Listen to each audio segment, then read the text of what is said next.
Chapter 1. Final Farewells. Dominic Renner stared at his phone, the name, Dad, fading as the screen went dark. His father was dead. A heart attack, they said. Quick and painless. Dominic knew better. Nothing about Spencer Renner's life had ever been quick or painless. Running his palm over the smooth mahogany of his desk, Dominic gazed through the floor-to-ceiling windows of his office at the Boston skyline.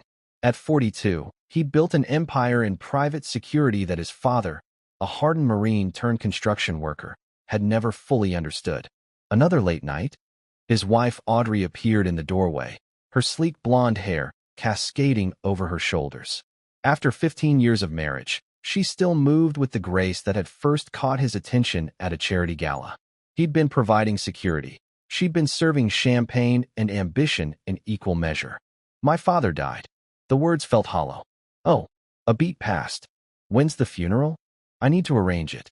Dominic stood, already mentally cataloging what needed to be done. I'll be heading to Vermont tonight. Probably be there a few days.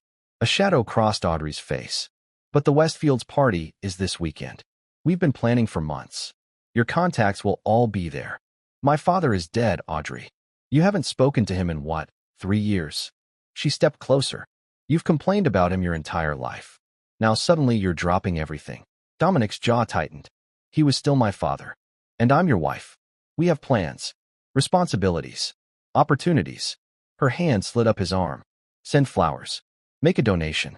But you don't need to upend our lives for a man who never approved of them. Dominic gently removed her hand. I'm going to Vermont. I'll be back when it's done. He packed methodically, dark suits, dress shirts, the watch his father had given him when he graduated high school. The only thing Spencer had ever given him that mattered. As he loaded his suitcase into the Audi, Audrey appeared in the garage doorway. This is a mistake, Dom. He looked at her, really looked, and for a moment saw something unfamiliar in her eyes. Something calculating. Maybe, he acknowledged. But it's mine to make. The 4-hour drive north gave him time to think. About his father, the man who'd raised him alone after his mother's death, with all the tenderness of a drill sergeant. About their last argument, when Spencer had unexpectedly shown up at Dominic's office. You've got fancy suits now, but you're still that scrawny kid who needed my help, Spencer had growled. I built this company from nothing, Dominic had countered. Nothing? I put food in your mouth. I put ambition in your heart. Everything you were started with me. They hadn't spoken since. And now, as Dominic pulled into Shelburne, Vermont, population 7,717, he wondered if his father had been right. The funeral home was exactly as he expected, tasteful, subdued, overpriced. The director, Mr. Calloway, guided him through options with practiced solemnity. Your father was well respected in the community, Calloway offered. Military honors would be appropriate. Yes, Dominic agreed. And I want his friends from the construction company invited. Open bar afterward. When his phone buzzed with Audrey's name, he sent it to voicemail. By midnight, he'd secured the church, arranged for the casket, and drafted an obituary. In his father's sparse living room, surrounded by fishing trophies and military commendations, Dominic finally allowed himself a moment to feel. Not grief, exactly. Something more complex. Regret, perhaps. For words unsaid. For the stubborn pride they'd shared. His phone buzzed again. Audrey. 3 days, Dom. That's all I'm asking. Reschedule it. Your father won't care. He didn't respond. Chapter 2. Duty Bound. The second day in Vermont brought unexpected discoveries. In his father's bedroom closet, behind rows of flannel shirts and worn jeans, Dominic found a small fireproof safe. The combination, his birthday, opened easily. Inside, discharge papers from the Marines, a deed to the house, an envelope of cash totaling $32,677, and a handwritten letter dated 3 weeks earlier. Dominic, if you're reading this, I'm gone. Probably for the best. Doctor says my heart's failing. Stubborn things finally giving out. I wasn't a good father. Too much Marine, not enough dad. But I was always proud, even when I couldn't say it. That security company of yours, you built something real. Something that helps people. I bragged about you to anyone who'd listen. The money's for whatever you need. No strings. No lectures. Spencer Renner USMC, retired. Dominic read it twice, then folded it carefully into his pocket. His phone rang. Audrey again. What? He answered, his voice tight. The Westfields are asking specifically about you, she said without preamble. Thomas wants to discuss their overseas expansion. This could be worth millions to us, Dom. Thomas can wait. Tell him I'm burying my father. I already did. He doesn't care. This is business, not a social call. Dominic's grip tightened on the phone. Then tell him I don't care either. You're being irrational. All of this for what? A funeral no one will attend. The words hit harder than she probably intended. I'll be there, he said finally. That's enough. The rest of the day passed in a blur of arrangements. The funeral home, the florist, the caterer for the modest reception. Each task anchored him, gave structure to the shapeless grief he couldn't quite access. That evening, he found himself at McSorley's, his father's favorite bar, a no-nonsense establishment that hadn't changed its decor since the 1970s. You're Spencer's boy, the bartender said, sliding a whiskey across the scarred wooden bar. He talked about you all the time. Did he? Dominic asked, genuinely surprised. Oh yeah. My son, the big-shot security expert. That Boston accent of yours might be gone, but he made sure everyone knew where you came from. The idea that his father had been proud, had spoken of him regularly, shifted something fundamental in Dominic's understanding of their relationship. His phone vibrated. A text from Audrey, called the funeral home. They can postpone until next Tuesday. Coming home tomorrow? He stared at the screen, incredulous. She'd gone behind his back. Another message appeared. Don't be angry. I'm trying to help. The Westfields won't wait. And Spencer certainly won't mind. Dominic typed a single word. No. Then he turned off his phone. In the morning, his third day in Vermont, the reality of his father's absence settled over him like a physical weight. He moved through the house, touching objects that held memories. The shotgun they'd used hunting, the toolbox from their construction days, the battered copy of The Old Man and the Sea his father read yearly. He met with Pastor Reynolds, selected readings, chose pallbearers from his father's construction crew and Marine buddies. By afternoon, everything was arranged. The funeral would be tomorrow. Simple, dignified, as his father would have wanted. When he finally turned his phone back on, the voicemails and texts piled up, all from Audrey, all increasingly urgent. He ignored them and drove back to the house that was now his. As evening fell, he sat on the porch with a glass of his father's whiskey. The same porch where Spencer had taught him to clean a fish, to change a tire, to throw a proper punch. You defend what's yours, his father had always said. No matter what. Dominic sipped the whiskey and watched the sunset paint the green mountains gold. Something had shifted in him over these 3 days. A recalibration. A return to foundations. His phone rang again. Audrey. This time, he answered. The funeral's tomorrow, he said before she could speak. I'll be home the day after. I've already told the Westfields you'll be at the meeting, she replied, her voice tight with anger. I had to practically beg Thomas. That's your problem, Dominic interrupted. Not mine. Do you have any idea what I've had to deal with here? While you're playing the dutiful son to a man who treated you like dirt. You don't know anything about my father. The calm in his voice surprised even him. Or about me, apparently. I know you're throwing away everything we've worked for. Everything I've worked for. The phrase caught him off guard. You've worked for? But she was already moving on. Just come home, Dom. Now. Tonight. We'll figure out the funeral later. No. A sharp intake of breath on the other end. If you do this, if you choose them over me, don't expect things to be the same when you get back. I don't. He ended the call and went inside to press his funeral suit. Chapter 3. Ashes and Revelations. The ceremony was larger than Dominic expected. His father, gruff, hard-edged Spencer Renner, had apparently touched more lives than he'd realized. Construction workers, Marines, fishing buddies, even the librarian who'd set aside new thrillers for him every month.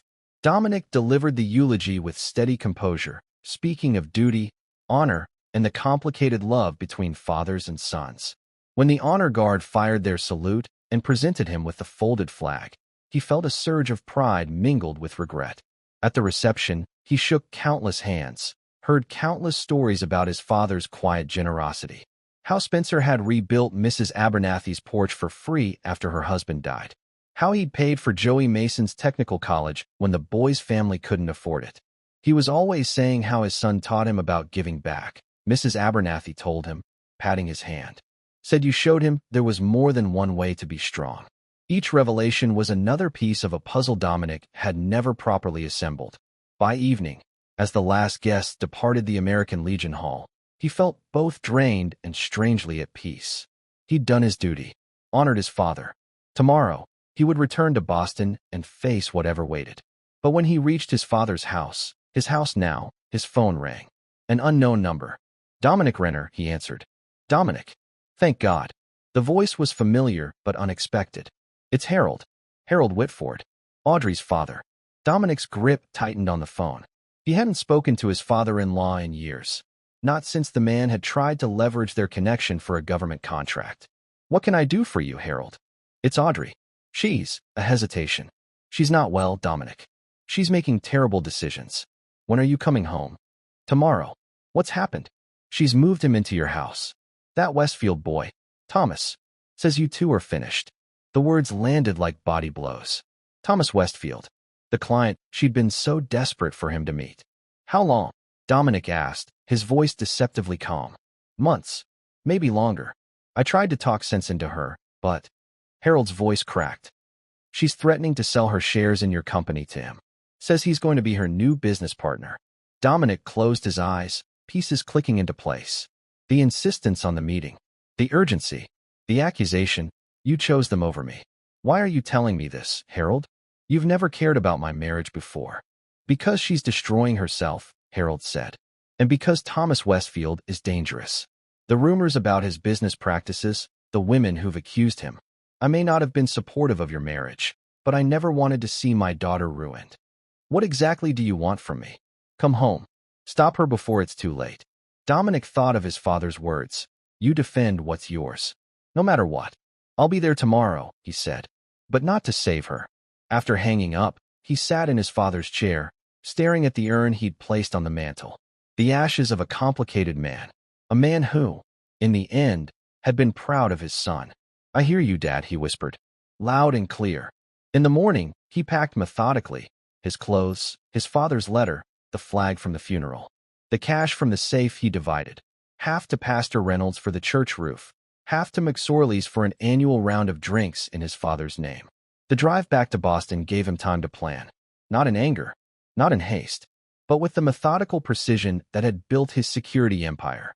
By the time he reached the outskirts of the city, he knew exactly what he would do. The house, their house, sat in Boston's affluent Beacon Hill neighborhood. Dominic parked across the street, watching. Thomas Westfield's Bentley occupied his usual parking spot. Lights glowed warmly in the living room windows.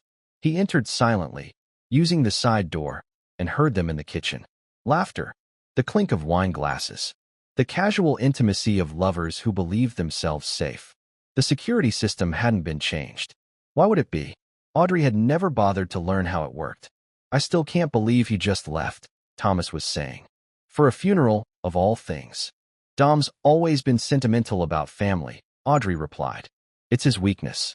Well, his weakness is our opportunity. Once the board sees the Westfield proposal, Dominic stepped into the kitchen doorway. Why wait? I'd love to hear it now. The shock on their faces would have been comical under different circumstances. Audrey's wine glass slipped from her fingers, shattering on the marble floor. Dom, she stammered. I didn't expect. Clearly.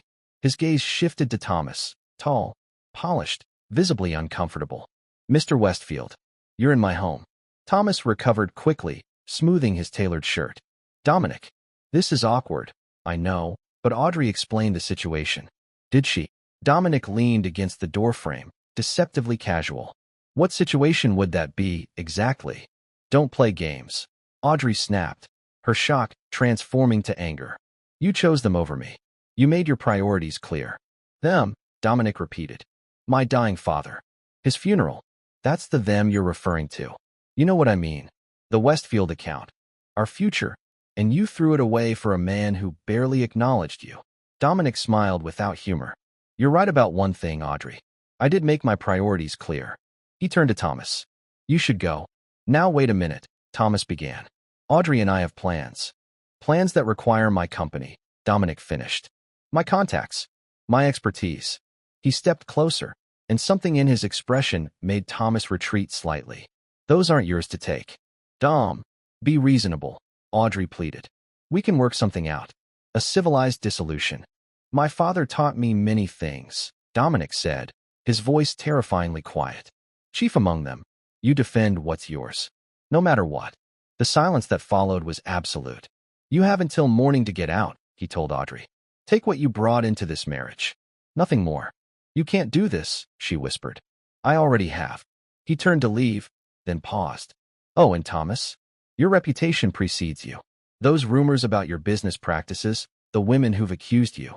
I wonder how your board would react to concrete evidence. Thomas paled. What evidence? There's nothing. I'm in the security business. Dominic's smile was cold. Information is my currency, and I've been collecting for years. As he walked out, Audrey called after him. Where are you going? To honor my father, he replied without turning, and to prepare for what comes next. Chapter 4. The Inheritance of Scars. Dominic checked into the Four Seasons, ordered room service, and opened his laptop. The encryption on his private server, a system he designed himself, unlocked with his fingerprint and a 16-character password. Inside was the accumulated intelligence of years running Renner Security International. Not just client files, but insurance, information on competitors, corrupt officials, ambitious executives. People like Thomas Westfield. His phone buzzed, a text from Audrey. You're being irrational. Let's talk when you've calmed down. He didn't respond. Instead, he called his second-in-command, Maya Harrison. I need you to secure the office, he said without preamble when she answered.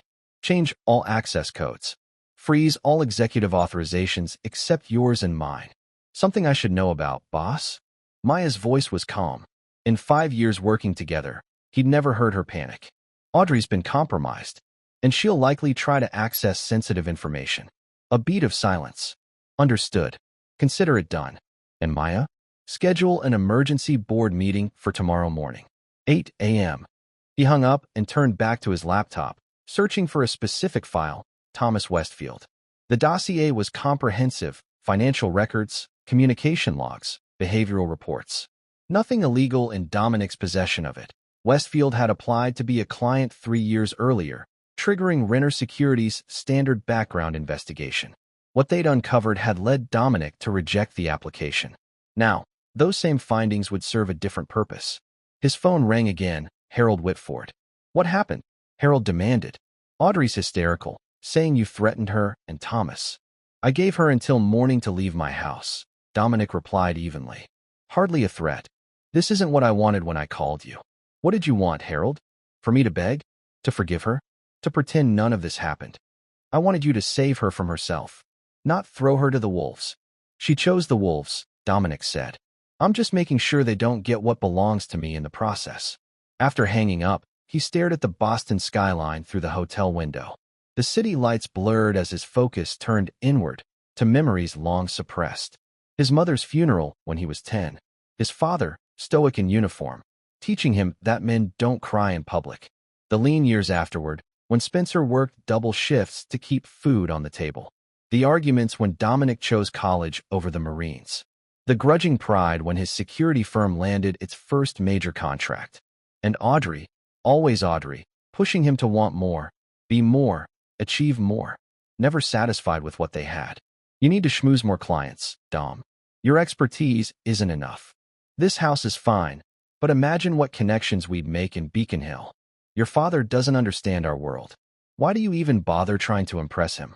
Had she ever loved him? Or had he simply been a vehicle for her ambitions? His phone buzzed with another text, not Audrey this time, but a Boston number he didn't recognize. You don't know me, but I know Thomas Westfield. We should talk. Mariah Voss. Dominic hesitated, then searched the name online. Mariah Voss, former financial analyst at Westfield Enterprises. Left suddenly 3 years ago.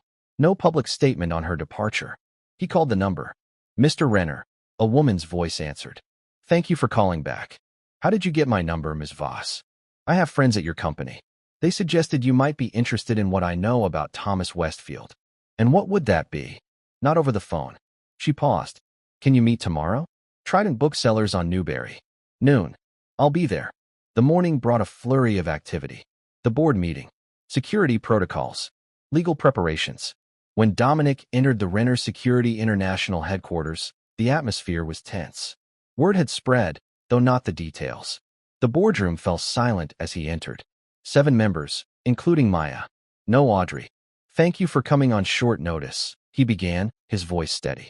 As of this morning, I am initiating Article 7 of our operating agreement. Murmurs around the table. Article 7. Protection against hostile takeover. Audrey Renner's access to all company systems, files, and facilities is hereby revoked. Her voting rights are suspended pending investigation of breach of fiduciary duty. On what grounds? Asked Bernard Walsh, their legal counsel. Dominic slid folders across the table, one to each board member. Evidence that Mrs. Renner has been sharing proprietary information with Thomas Westfield of Westfield Enterprises, violating her non-disclosure agreement and potentially compromising client security. The room temperature seemed to drop. These are serious allegations, Dominic, said Catherine Oakes, their chief financial officer. Is this personal? My marriage is irrelevant to these proceedings, Dominic replied. The evidence speaks for itself. Page 3 details 7 instances of unauthorized access to client files, files pertaining specifically to government contracts that would interest Westfield. The next hour was methodical. Questions, concerns. Eventually, a unanimous vote supporting his actions. As the meeting adjourned, Maya lingered. There's more to this, isn't there? She asked when they were alone. Yes. Dominic checked his watch. And I'm about to find out what. Trident Booksellers was busy with the lunch crowd when Dominic arrived. Mariah Voss was easy to spot, mid-30s, sharp eyes, professional attire. Thank you for meeting me, she said as he sat across from her. I've been following your company for years. You've built something impressive. You didn't ask to meet about my company, Dominic replied. Tell me about Thomas Westfield. She smiled slightly. Direct. I appreciate that. She opened her tablet and slid it across the table. 3 years ago, I was analyzing acquisition targets for Westfield Enterprises. I discovered irregularities in how they vetted these companies. What kind of irregularities? They weren't looking for profitable businesses. They were looking for vulnerabilities. She tapped the screen, showing a spreadsheet. Companies with key government contracts. Companies with proprietary technology. Companies with compromised leadership. Understanding dawned. They identify executives with exploitable weaknesses. Exactly. Gambling debts. Affairs. Substance abuse. She met his eyes. Or spouses with ambition beyond their means. Dominic's jaw tightened. Audrey was targeted. I believe so. When I raised concerns, I was terminated. Threatened with legal action if I spoke out. She took back the tablet. I've been gathering evidence since then, waiting for the right ally. What do you want from me? Protection. And a platform. Together, we can stop Westfield before he destroys more companies, more lives. Dominic considered her carefully. You're taking a significant risk approaching me. Lesser risks haven't yielded results. She handed him a small drive. Everything I have is here. Whether you use it is your decision. As she stood to leave, Dominic asked, Why me? Why now? Because you just buried your father, she said simply. And men like you, men with something to protect beyond themselves, are rare in our world. The drive contained exactly what she promised. Internal Westfield documents, recorded conversations, financial trails. A methodical campaign to infiltrate and control companies with valuable government contracts, including Renner Security. By evening, Dominic had corroborated enough to be convinced. This wasn't just about his marriage. It was about a systematic attack on everything he'd built. His phone rang, Audrey again. This time, he answered. You've gone too far, she said immediately. The board? Really, Dom? Did you think I wouldn't protect my company? Our company, she corrected. I've been part of Renner Security since the beginning. As what? Window dressing? A social secretary? His voice remained calm. You brought nothing but connections, Audrey. Connections you're now trying to leverage against me. That's not. Stop lying. He cut her off. I know about Westfield's targeting strategy. I know you were approached over a year ago. Silence on the other end. What I don't know, he continued, is when you stopped being my wife and became his asset. You don't understand, she finally said, her voice smaller. Thomas showed me what we could become. The contracts we could secure. The power we could wield. We already had everything we needed. No, you had everything you needed. Your company. Your rigid principles. Your approval seeking from a father who couldn't even express basic emotion. Her voice hardened. What about what I needed? And what was that exactly? More? Always more. The naked ambition in her voice was startling. Do you know what it's like to be constantly hungry? To never feel satisfied?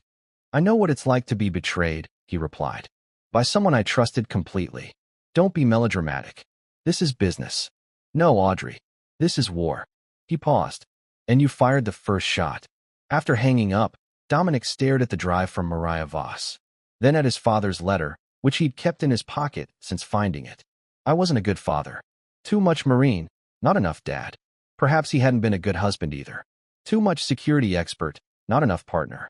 But none of that justified what Audrey and Westfield were attempting. He picked up the phone and called Maya. How quickly can we implement Operation Firewall? He asked. The contingency plan? 24 hours, give or take. She sounded surprised. Are we under threat? Yes, he said. And it's time we responded accordingly. Chapter 5. The Ghost of Loyalty. Operation Firewall had been designed as a last resort, a complete security lockdown and strategic realignment in case of catastrophic breach. It had never been implemented. Until now.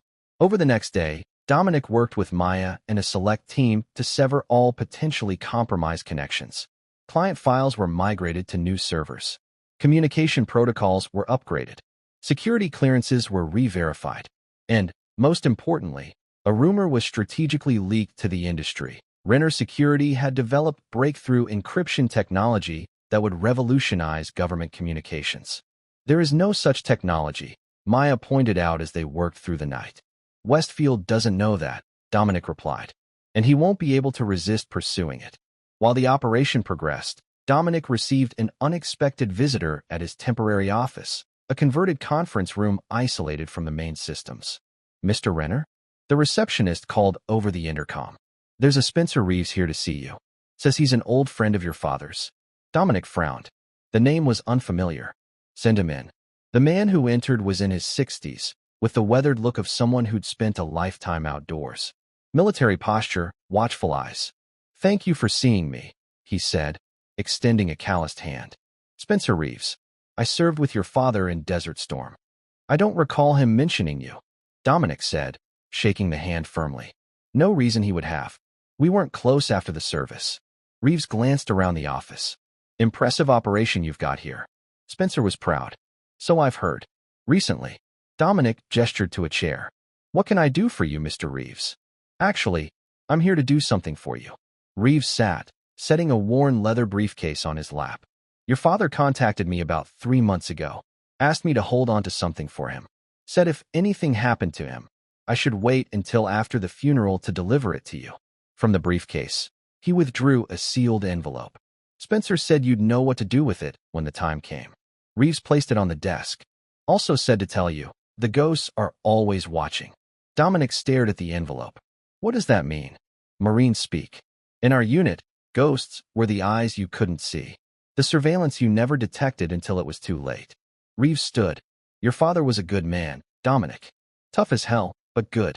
Whatever's in that envelope, he meant it to protect you. After Reeves left, Dominic opened the envelope with careful precision. Inside was a small flash drive and a handwritten note. Dominic, if you're reading this, then Reeves kept his word. Good man, Reeves. Been keeping tabs on your company. Impressive work. But something caught my attention 6 months ago. Someone asking questions about you in places they shouldn't be. Military contacts. Former associates. Looking for pressure points. I did some digging. The drive has what I found. Not much. I'm an old man with limited resources. But enough to point you in the right direction. Trust your instincts. They've gotten you this far.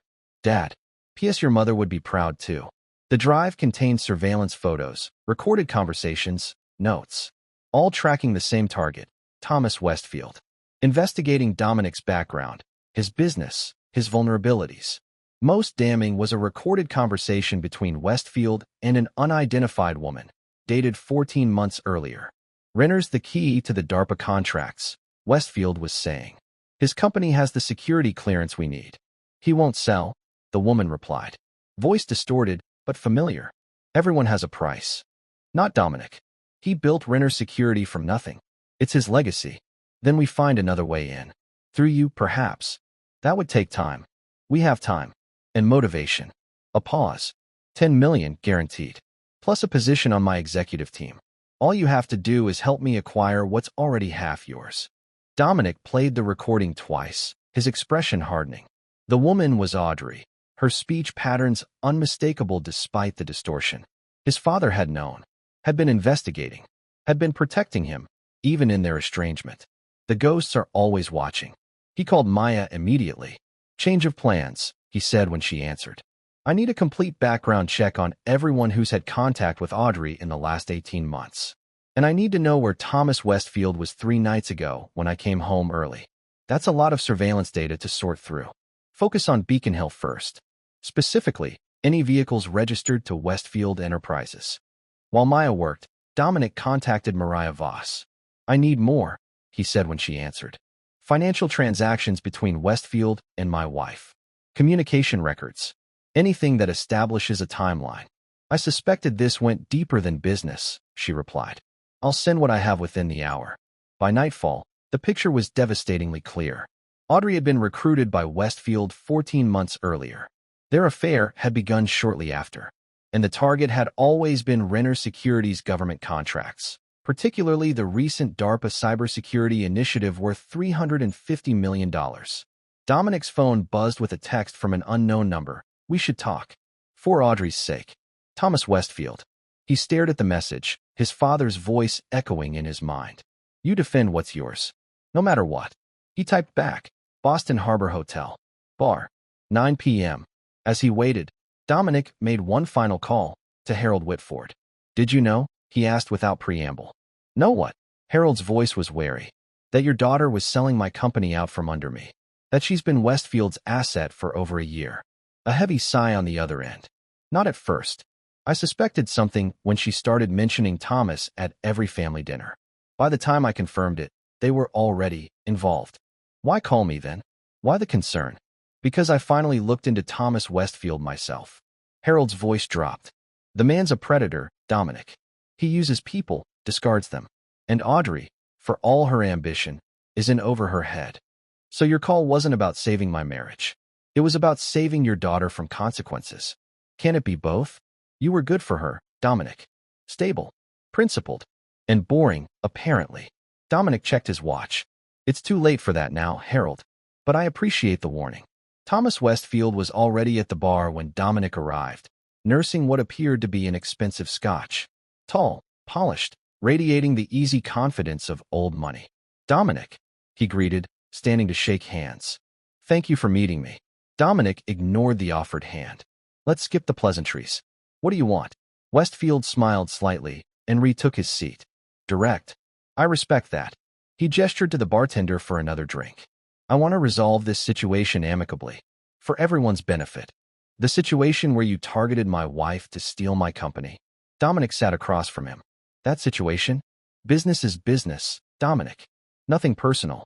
Sleeping with my wife feels personal. Westfield's smile faltered slightly. Audrey made her own choices. With your encouragement. Your promises. Your manipulation. I prefer to think of it as opportunity. Westfield leaned forward. She's a remarkable woman. Ambitious. Strategic. Wasted as a corporate wife. And what happens when you've used her to get what you want? When she's served her purpose? Something cold flickered in Westfield's eyes. I take care of my allies. Like Mariah Voss. The name landed like a physical blow. Westfield's composure cracked, just for a moment. Mariah was unstable. Made accusations that couldn't be substantiated. She kept records, Thomas. Detailed ones. Dominic watched him carefully. Just like I do. Whatever you think you have. I have enough, Dominic interrupted. Enough to block any attempt to acquire my company. Enough to trigger federal investigations into your business practices. Enough to end you. Westfield's calculated charm vanished, replaced by something harder. You're bluffing. Am I? Dominic stood. You targeted the wrong man, Thomas. And the wrong company. If you go public with accusations, Audrey goes down too, Westfield warned. Is that what you want? To destroy your wife? Ex-wife, Dominic corrected. And she made her choice. Now I'm making mine.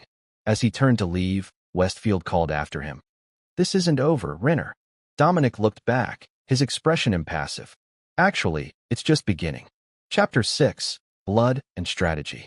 The next morning, Dominic called a second emergency board meeting. This time, he laid out everything: Westfield's targeting strategy, Audrey's complicity, the evidence his father and Mariah Voss had compiled. As of this moment, we are under active corporate attack, he concluded. We need to respond accordingly. The boardroom was silent for a long moment. Then Catherine Oakes spoke. What are you proposing exactly? A controlled counteroffensive, Dominic replied. We feed Westfield exactly what he wants. Access to what he believes is our breakthrough encryption technology. But there is no breakthrough, Bernard Walsh pointed out. Westfield doesn't know that.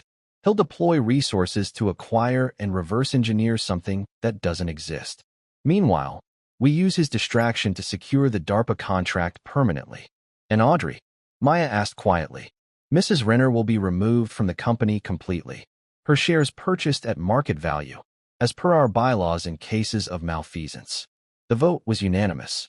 Operation Firewall would proceed, with the added element of deliberate misinformation, what the military called a honeypot. As the meeting adjourned, Dominic's phone buzzed with a text from Audrey. We need to talk. Please. It's not what you think. He didn't respond. Instead, he met with his legal team to initiate divorce proceedings, citing irreconcilable differences and breach of fiduciary duty. The prenuptial agreement was clear. In cases of infidelity, the offending party forfeited rights to company assets. By afternoon, the machinery of separation was in motion: personal, professional, financial. The call from Harold Whitford came as Dominic was reviewing security protocols. What have you done? Harold demanded. Audrey just received divorce papers. Did she expect something different? She expected a chance to explain, to work things out. There's nothing to work out, Dominic replied evenly. She conspired with Westfield to steal my company. She moved him into my home. She made her choice. People make mistakes, Dominic, especially when they're manipulated by someone like Thomas. This wasn't a mistake, Harold. It was a calculated betrayal. Over 14 months of deception. Silence on the other end. I'm not the villain here, Dominic continued. I'm protecting what I built. What my father taught me to value. Your father, Harold scoffed. The man who couldn't even tell you he was proud until he was dead. The words hit harder than Harold probably intended. At least he was honest, Dominic replied. Unlike your daughter. After hanging up, Dominic stared at his father's letter, still carried in his pocket, increasingly worn at the folds. I wasn't a good father. Too much marine, not enough dad. But I was always proud, even when I couldn't say it.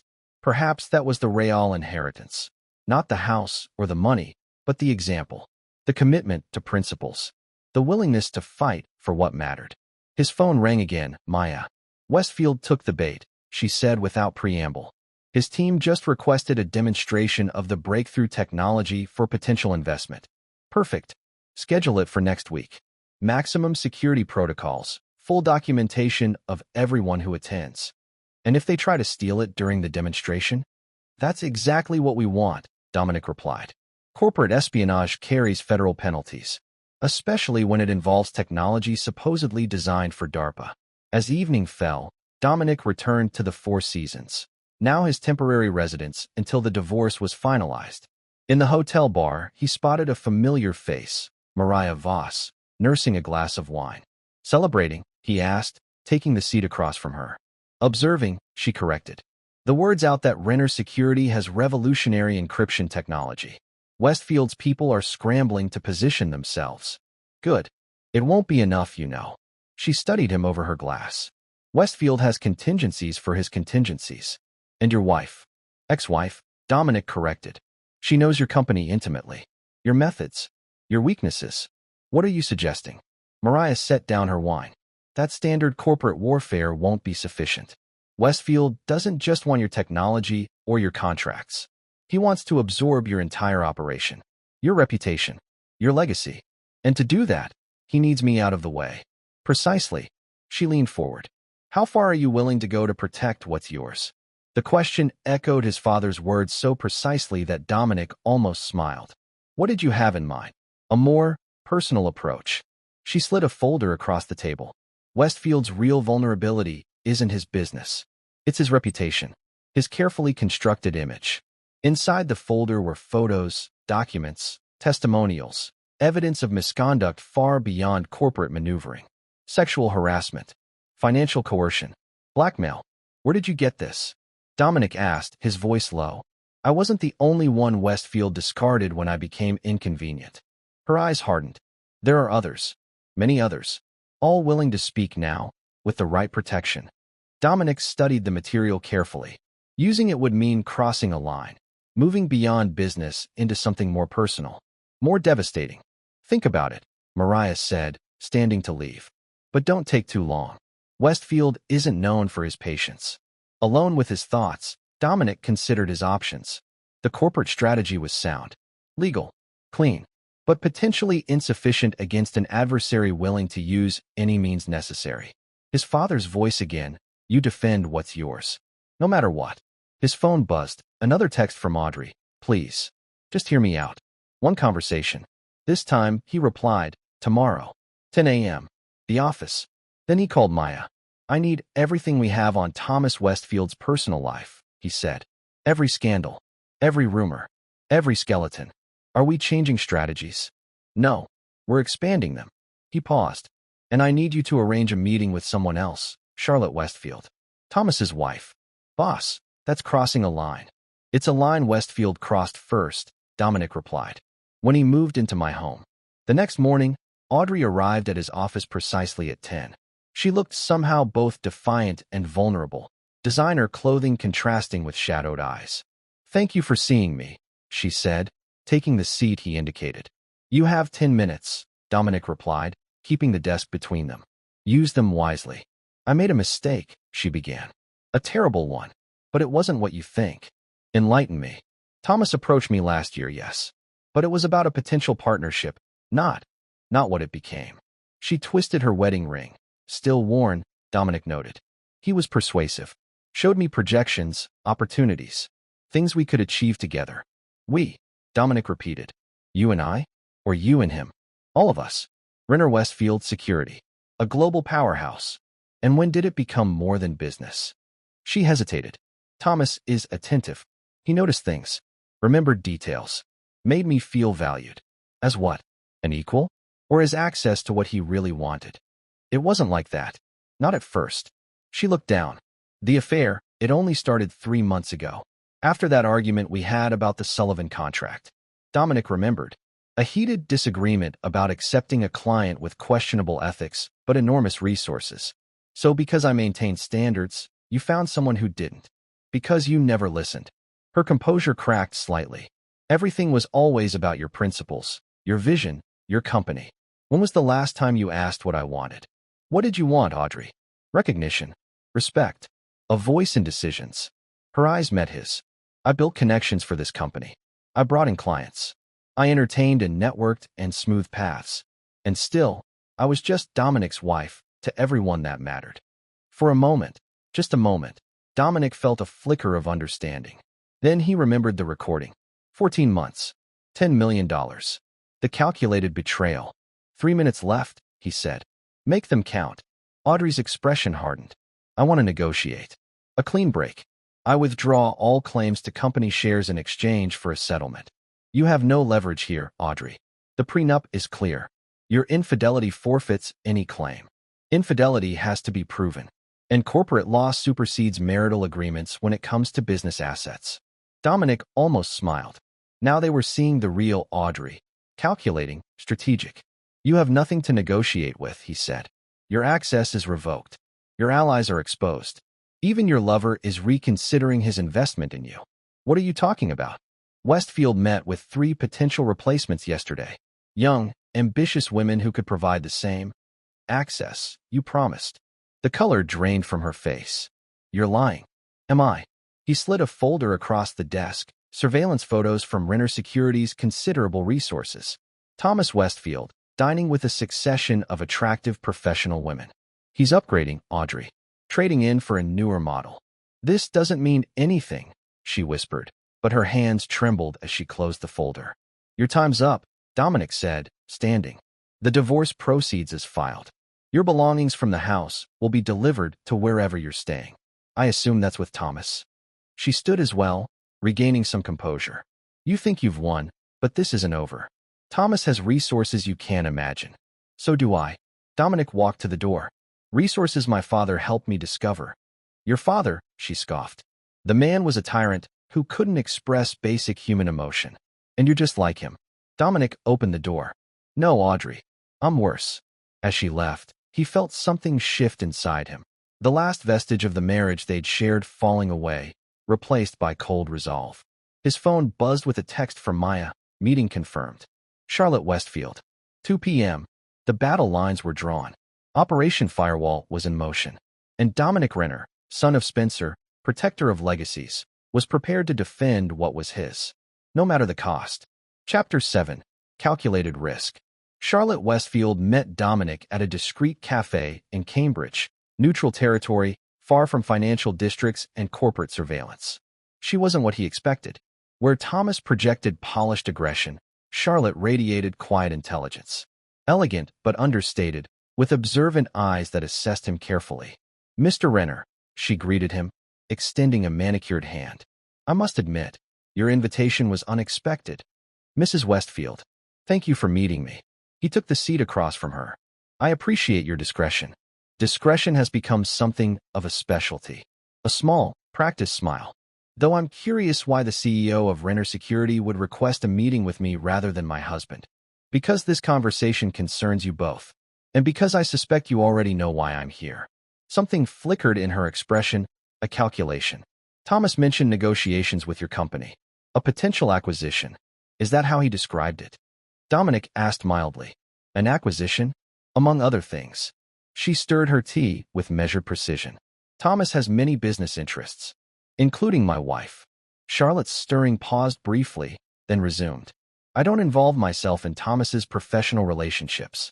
Professional. Dominic let the word hang between them. Is that what we're calling it? Mr. Renner, I'm sure you didn't invite me here to discuss marital politics. Why don't we get to the point? Very well. Dominic placed a folder on the table, different from the one he'd shown Audrey. This one contained financial records. Your husband's attempt to acquire my company isn't proceeding as he planned. In fact, it's about to become quite problematic for Westfield Enterprises. Charlotte didn't touch the folder. How so? The supposed encryption technology he's pursuing doesn't exist. It's bait. And when his team attempts to steal it, as they inevitably will, federal authorities will be waiting. That's a serious accusation. It's a serious situation. Dominic leaned forward slightly. One that will impact not just Thomas, but everyone connected to him, including you and your children. At the mention of children, Charlotte's composure wavered slightly. What exactly do you want from me, Mr. Renner? Information. Leverage. Understanding of what I'm truly dealing with. He met her gaze directly. And perhaps an ally. You think I would betray my husband? I think you're a Harvard-educated former prosecutor who left a promising career to manage the Westfield Family Foundation. I think you've spent 15 years building a reputation for ethical philanthropy while your husband built his through very different means. Dominic paused. And I think you have more to lose than anyone if Thomas's methods become public. Charlotte was silent for a long moment, studying him with new intensity. You've done your research, she finally said. It's what my company does best. And if I decline to help you, then you'll be navigating the fallout alone when it comes. Dominic stood. You have my number, Mrs. Westfield. Think about your children's future. About your foundation's reputation. He paused. About what kind of legacy you want to leave. He left without waiting for a response, knowing the seeds had been planted. Charlotte Westfield was too intelligent not to recognize the threat, not from him, but from her husband's actions. Back at Renner Security, preparations for the technology demonstration were underway. A sophisticated facade, servers humming with impressive-looking but meaningless data, technical staff briefed on their roles, security protocols designed to look penetrable to the right observer. Maya joined him in the surveillance room, where monitors displayed every angle of the demonstration space. Westfield confirmed his team will attend tomorrow, she reported. 6 people, including their chief technology officer. And our federal friends? In position. If Westfield's people make a move, they'll be documented from every angle. Dominic nodded. And the other matter? Charlotte Westfield accessed our secure portal 20 minutes after your meeting. She viewed all the files we made available. Good. What about Audrey? Still staying at the Four Seasons, separate room from Westfield, interestingly. She's made calls to 3 different law firms specializing in corporate divorce. Dominic felt no satisfaction at the confirmation of Audrey's situation, only a hollow certainty that everything was proceeding as it must. His phone rang, an unknown number. Dominic Renner, he answered. Mr. Renner. Charlotte Westfield. Her voice was calm, but with an underlying tension. I've considered our conversation. Perhaps we should continue it. Tonight. I'm listening. The Gardner Museum. 7 o'clock. By the Dutch Masters exhibit. The Isabella Stewart Gardner Museum was a brilliant choice, public yet intimate, with security against electronic surveillance. Charlotte was waiting when he arrived, studying a Rembrandt with apparent interest. My grandfather was Dutch, she said without preamble as he approached. He taught me to appreciate the details and shadows. What seems dark often contains the most truth. And what truths have you found, Mrs. Westfield? She turned to face him. That you were right. About Thomas. About the risks. Her expression was controlled, but her eyes held something harder. But also that you misunderstand my position. How so? You assume I'm an innocent bystander in my husband's affairs. That I need protection from the fallout. She smiled slightly. I've been managing fallout for 15 years, Mr. Renner. The question isn't whether I can survive Thomas's mistakes. It's whether he can survive mine. The statement shifted Dominic's understanding of her completely. You've been gathering evidence, he realized. Insurance, she corrected. For myself. For my children. For the foundation that bears our name. And now I'm evaluating my options. She gestured for him to walk with her through the quiet gallery. Your confrontation has accelerated a timeline I've been managing for years. Thomas is desperate. Reckless. His pursuit of your company has become an obsession, one that threatens everything I've built. Why tell me this? Because you've created a perfect storm, Mr. Renner. Federal attention. Corporate vulnerability. Public exposure. She stopped before another painting. This one showing a stormy sea. And I need to ensure my children and I are on the right vessel when it breaks. Dominic studied her carefully. What are you proposing? A coordinated response. I provide you with everything I have on Thomas's corporate misdeeds, material that ensures your company remains untouchable. In exchange, you ensure that neither I nor my children are damaged in the process. And Thomas? My husband made his choices, she said, her voice suddenly cold. Just as your wife made hers. The alliance was unexpected but strategically perfect.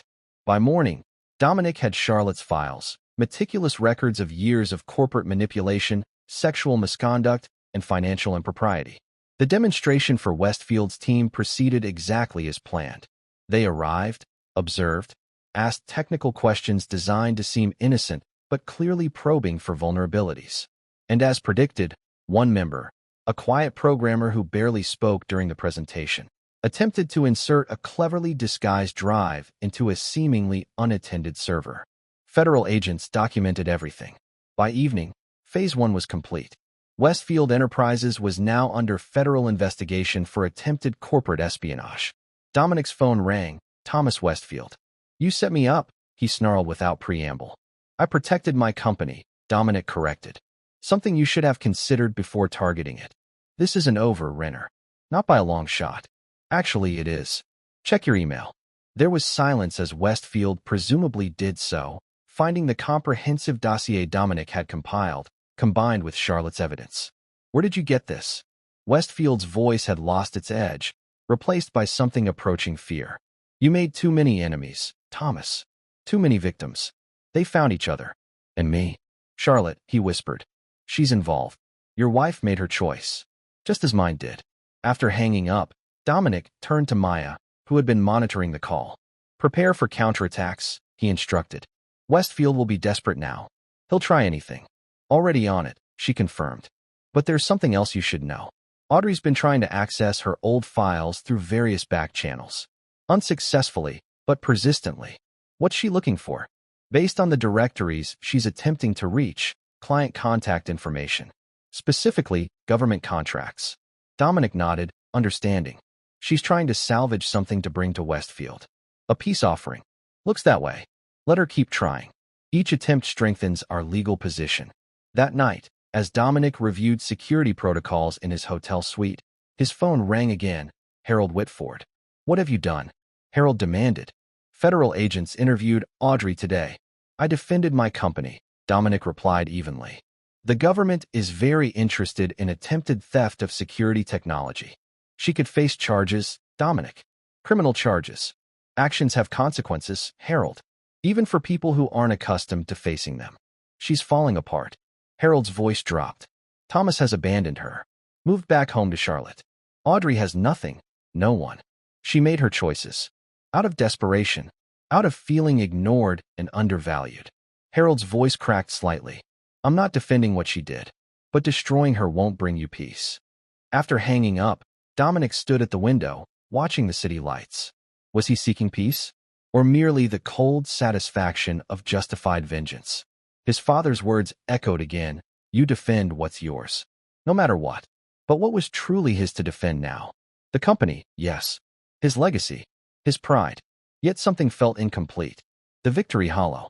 His phone buzzed with a text message from Spencer Reeves, his father's Marine buddy.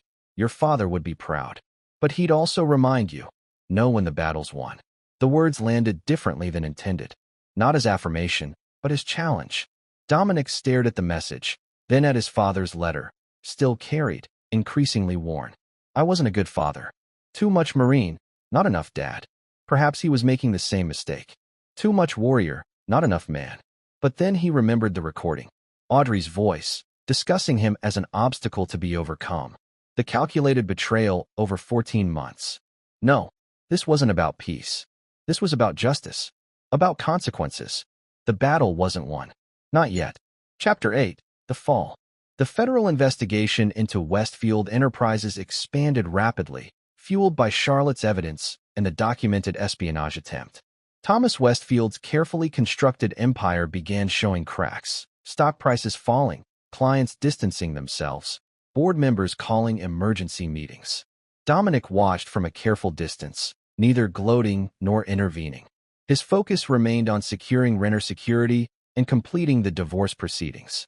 The call from Mariah Voss came 3 days after the demonstration. Westfield's board is meeting tomorrow, she reported. Rumor has it they're discussing a leadership change. Charlotte's influence? Dominic asked.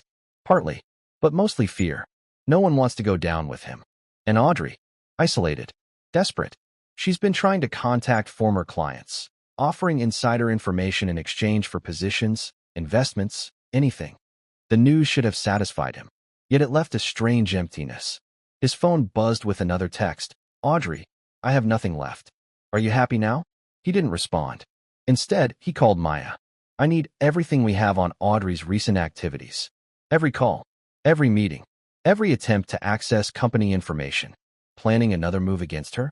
Maya asked cautiously, planning to understand what we're still facing. The report arrived an hour later, comprehensive and disturbing. Audrey hadn't just been trying to salvage relationships.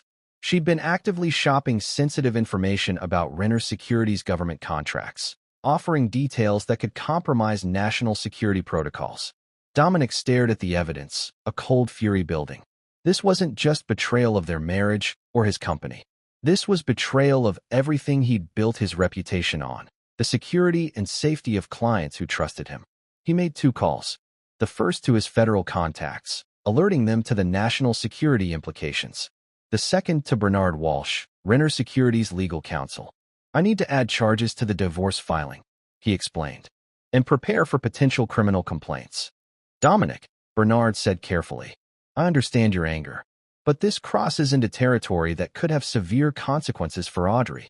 She crossed that territory first, Dominic replied, when she tried to sell information that could put lives at risk.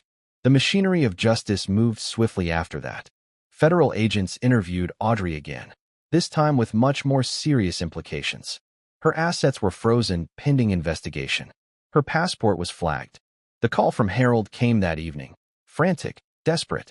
They're saying she could face espionage charges, Dominic. 10 to 20 years. She attempted to sell classified information, Harold. That's the definition of espionage. She's my daughter. Your wife. Ex-wife, Dominic corrected. And she made choices with clear consequences. This isn't justice, it's vengeance. You're destroying her. No, Harold. She destroyed herself. After hanging up, Dominic sat in silence, his father's urn now placed on the hotel room desk. Was this what Spencer would have wanted? This cold, methodical dismantling of someone he'd once loved? His phone rang again. Charlotte Westfield. "It's done," she said without preamble. The board voted unanimously. Thomas has been removed as CEO, pending investigation. I've been named interim chair.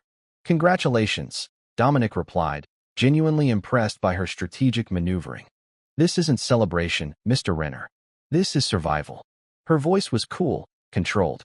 Thomas will now focus his anger entirely on you. Be prepared. I always am. No, you're not. A hint of something almost like concern crept into her tone.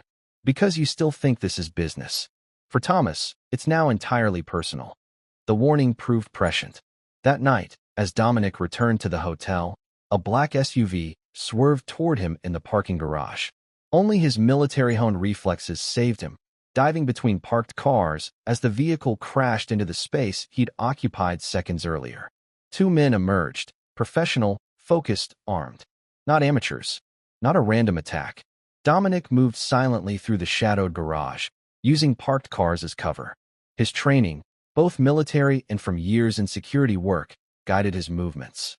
When the first man rounded a sedan, Dominic was waiting. The fight was brief, efficient. Dominic disarmed him with practiced precision, using the man's momentum against him. The second attacker appeared moments later, more cautious but equally determined. This confrontation lasted longer, more brutal. A knife appeared. Dominic felt the sting as it grazed his arm, then the satisfying impact as he broke the man's wrist. When both attackers lay unconscious, Dominic called not the police, but his own security team. This was company business now. Secure them, he instructed when Maya arrived with two operatives. I want to know who hired them. You need medical attention, Maya pointed out, eyeing the blood seeping through his sleeve. Later. This takes priority. The attackers were transported to a secure Renner facility, one used for training scenarios and equipment testing. The interrogation was professional, methodical. No violence needed, just the slow, systematic dismantling of resistance. By morning, they had confirmation. Thomas Westfield had hired them through intermediaries, with instructions to deliver a message. Message delivered, Dominic murmured, examining the stitches in his arm. Just not the one he intended. With this evidence, he contacted his federal liaisons again. Attempted murder added to Westfield's growing list of charges. But the escalation troubled him. Westfield was becoming increasingly unstable, increasingly dangerous. And that made him unpredictable. Dominic's phone rang, an unknown number. Dominic Renner, he answered cautiously. Mr. Renner. It's Charlotte Westfield.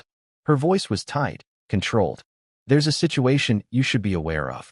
Thomas has left the country. Private jet, unauthorized departure from a small airfield outside the city. The federal authorities are already alerted. But that's not why I'm calling. A pause. Before he left, Thomas accessed our private accounts, transferred significant funds, and he mentioned Audrey. Dominic's grip tightened on the phone. What about her? He said she still had something valuable, something worth salvaging. Charlotte's voice dropped. He said she was his insurance policy. The implications were clear.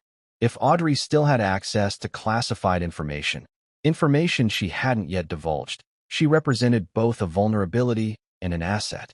Where is she now? Dominic asked. Unknown. She checked out of the Four Seasons yesterday morning. After hanging up, Dominic immediately called Maya. I need Audrey's current location. Now. Already tracking it, Maya replied. After the garage incident, I put surveillance on everyone connected to Westfield, Audrey included. And last confirmed sighting was at her father's house in Cambridge. 20 minutes ago, she left in Harold's car. Direction? East, toward Logan Airport. Dominic's mind raced through scenarios. If Audrey was planning to join Thomas, she'd need to clear immigration.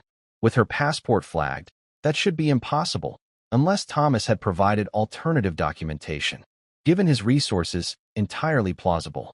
Alert federal authorities, he instructed, and get me everything on Harold Whitford's movements in the last 24 hours. As he drove toward Logan, Dominic called Harold directly. No answer. Voicemail full. His next call was to his federal contact, Agent Larson. Audrey Renner may be attempting to flee the country, he explained. Possibly with classified information. Possibly to join Thomas Westfield. We're already on it, Larson assured him. All terminals are covered. If she shows, we'll intercept. But something didn't feel right. Audrey was many things, but stupid wasn't one of them. The obvious route would be too risky. Check private airfields, Dominic suggested. Westfield left from one. She might try the same. Already done. Nothing matching her description. Another possibility occurred to him, one that made his blood run cold. What about boats, he asked. Harbor departures? A pause on the other end. Let me check. Yes, a private yacht cleared for departure 30 minutes ago. Registered to Harold Whitford. Dominic's grip tightened on the steering wheel. Heading, international waters. Then presumably to a non-extradition country. I need harbor patrol. Now. The marina was chaos when Dominic arrived. Federal agents, harbor patrol, local police. In the distance, just visible, a sleek yacht cutting through the harbor waters. We've ordered them to return, Agent Larson informed him. No response. Coast Guard is scrambling vessels, but it'll take time. I need a boat, Dominic said simply. Minutes later, he was speeding across the harbor in a commandeered patrol vessel, Agent Larson and 2 armed officers alongside. The gap was closing, but slowly. The yacht, clearly high-powered, maintained its lead. They'll hit international waters in 20 minutes, the pilot warned. After that, jurisdiction gets complicated. Dominic's mind raced through options, discarding each as insufficient. Then he remembered something from his military days, a technique for disabling vessel engines from a distance.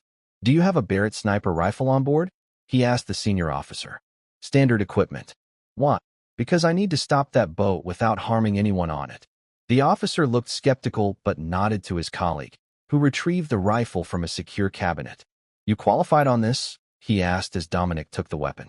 Marine Corps training, plus some additional expertise. Dominic positioned himself at the bow, calculating distance, wind, vessel movement. I need to get closer. Within 800 yards. The patrol boat surged forward, gaining ground on the fleeing yacht.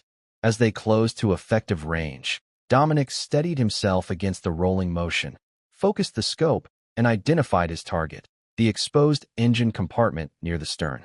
One shot, then another, precisely placed to disable without catastrophic damage. The yacht's speed immediately dropped, black smoke billowing from the engine compartment. Not destroyed, but efficiently crippled. Within minutes, they had pulled alongside. Federal agents boarded first, securing the vessel. Dominic followed, scanning for Audrey. He found her in the main cabin, surrounded by agents. Harold stood protectively beside her, pale but defiant. You had to follow, Audrey said when she saw him. Not angry, just resigned. Couldn't let it go. You were attempting to flee with classified information, Dominic replied. That's not something I could ignore. Is that what you think? She laughed bitterly. I wasn't fleeing with information, Dom. I was fleeing from Thomas. Explain. He threatened me. Said if I didn't provide what he needed, he'd ensure I took the fall for everything. Her voice shook slightly. I have nothing left. No money. No reputation. Nothing worth protecting except my freedom. And the classified files. The ones you've been trying to access. Insurance, she admitted. Protection. Something to bargain with if Thomas sent people after me. She met his gaze directly. I never intended to share them. Just to have leverage. Dominic studied her carefully, looking for the lies. Finding instead something unexpected, fear. Genuine fear. Thomas sent men to attack Dominic last night. Agent Larson informed her. Armed professionals. The threat is real. Harold stepped forward. That's why I helped her. My daughter made terrible choices, but she doesn't deserve to live in fear for the rest of her life. The complexity of the situation settled over Dominic. Audrey's betrayal remained unforgivable. Her actions, criminal. But the human element, the fear, the desperation, added dimensions he hadn't fully considered. The files, he said finally. Where are they? There are no files, Audrey admitted. I never successfully accessed anything classified. Just tried and failed. Agent Larson confirmed this with a nod. Our investigation supports that. Attempts, but no successful breaches. Dominic felt a strange mixture of relief and hollow victory. The threat had been less than feared. The vengeance, perhaps, greater than required. He looked at Audrey, this woman he'd once loved, now a stranger. What happens now is up to the federal authorities. Not me. You won, she said quietly. Isn't that enough? This was never about winning, he replied. It was about consequences. As federal agents led Audrey and Harold away, Dominic remained on the yacht, watching the Boston skyline in the distance. The company was secure. Westfield was a fugitive. Audrey would face justice, though perhaps not as severely as he'd initially pursued. Yet the victory felt incomplete, tainted, somehow. His phone buzzed with a text. Maya, Thomas Westfield's private jet reported landing in Venezuela, non-extradition country. So Westfield had escaped, at least for now. A loose end in an otherwise tightly wrapped conclusion. Mr. Renner? Agent Larson approached. We're ready to head back. Dominic nodded, taking a last look at the water. His father's voice seemed to whisper across the waves. Know when the battle's won. Perhaps it was. Perhaps it was time to focus on rebuilding rather than retribution. As they returned to shore, Dominic made a decision. The final phase of Operation Firewall would proceed, but with an adjustment. Survival, not destruction, would be the goal. For everyone involved. Chapter 9. Ashes to Foundation. 6 months later, Dominic stood at the window of his office, watching snow fall on Boston's financial district. Renner Security International had not just survived the Westfield crisis. It had emerged stronger, securing the DARPA contract and expanding into new markets. The door opened behind him, Maya, with the quarterly reports. Numbers look good, she said, placing the folder on his desk. Stocks up 22% since last quarter. The government contracts are solid, and the new cybersecurity division is exceeding projections. And our special projects? Proceeding as directed. She handed him another, thinner folder. Though I still question the strategy. Inside were updates on the 3 initiatives Dominic had personally authorized and personally funded in the aftermath of the Westfield affair. First, a legal defense fund for Audrey. Not to exonerate her, but to ensure fair representation as she faced reduced charges of attempted corporate espionage. The federal authorities had dropped the more serious national security counts after confirming she'd never actually accessed classified information. Second, a monitoring program tracking Thomas Westfield's activities in Venezuela. Not for retribution, but for security, ensuring he couldn't rebuild his network or pose future threats. Third, and most significant, the Renner Foundation for Corporate Ethics, established in his father's memory, dedicated to preventing predatory business practices and supporting whistleblowers like Mariah Voss. The foundation's first conference is next month, Maya noted. Charlotte Westfield has confirmed she'll deliver the keynote. Dominic nodded, unsurprised. Charlotte had proven herself not just a survivor, but a reformer, restructuring Westfield Enterprises into a model of corporate transparency. Their alliance had evolved into a mutual respect, if not quite friendship. Any word from Harold? He asked. Regular updates, as requested. Audrey's house arrest ends next month. The therapy seems to be helping. Maya hesitated. He asked again if you'd consider meeting with her. No. Dominic's response was immediate, certain. That chapter is closed. And it was. The divorce had been finalized 4 months earlier. Audrey had lost her claims to company shares, but received a settlement sufficient for a modest restart. Not from obligation, but from Dominic's recognition that total destruction served no constructive purpose. There's one more thing, Maya said, handing him a final document. From Spencer Reeves. He said it was the last item your father left with him, to be delivered only when everything else was resolved. Dominic took the envelope, identical to the one that had contained the flash drive months earlier. Inside was a single photograph, Spencer Renner in his Marine uniform, arm around a much younger Dominic at his high school graduation. On the back, in his father's distinctive handwriting, the battle ends. The legacy continues. Proud of you, son. Dominic placed the photo carefully on his desk, next to the urn containing his father's ashes. Then he turned back to Maya. Schedule a trip to Vermont next week, he said. There's something I need to do. The Vermont winter had transformed Shelburne into a snow-covered postcard. Dominic drove the familiar route to his father's house. His house now, feeling a strange sense of completion. Inside, everything remained as he'd left it months earlier. Fishing trophies, military commendations, the worn copy of The Old Man and the Sea. He placed the urn carefully on the mantel, then began methodically sorting through his father's belongings. Not to discard, but to understand. To preserve what mattered. In the basement, he found an unexpected treasure. Detailed journals dating back decades. Spencer Renner, the emotionally reserved Marine, had been a surprisingly prolific writer, documenting thoughts, struggles, pride in his son's achievements, all the things he'd never managed to express directly. One entry, dated just weeks before his death, stood out. Dominic's security company landed another government contract. Read about it in the Wall Street Journal. Called to congratulate him, but lost my nerve. Again, how do you bridge a gap built on decades of silence? Maybe I'll try again tomorrow. Maybe I'll finally tell him I'm proud. Before it's too late. It had been too late for them. But perhaps not too late for the legacy. As evening fell, Dominic sat on the porch with a glass of his father's whiskey. The same porch where Spencer had taught him to clean a fish, to change a tire, to throw a proper punch. You defend what's yours, his father had always said. No matter what. But now Dominic understood what had been missing from that lesson. What truly mattered wasn't just defending, it was building. Creating something worth the battle. Something that would outlast the conflict. His phone rang. Maya. Sorry to disturb your trip, she began.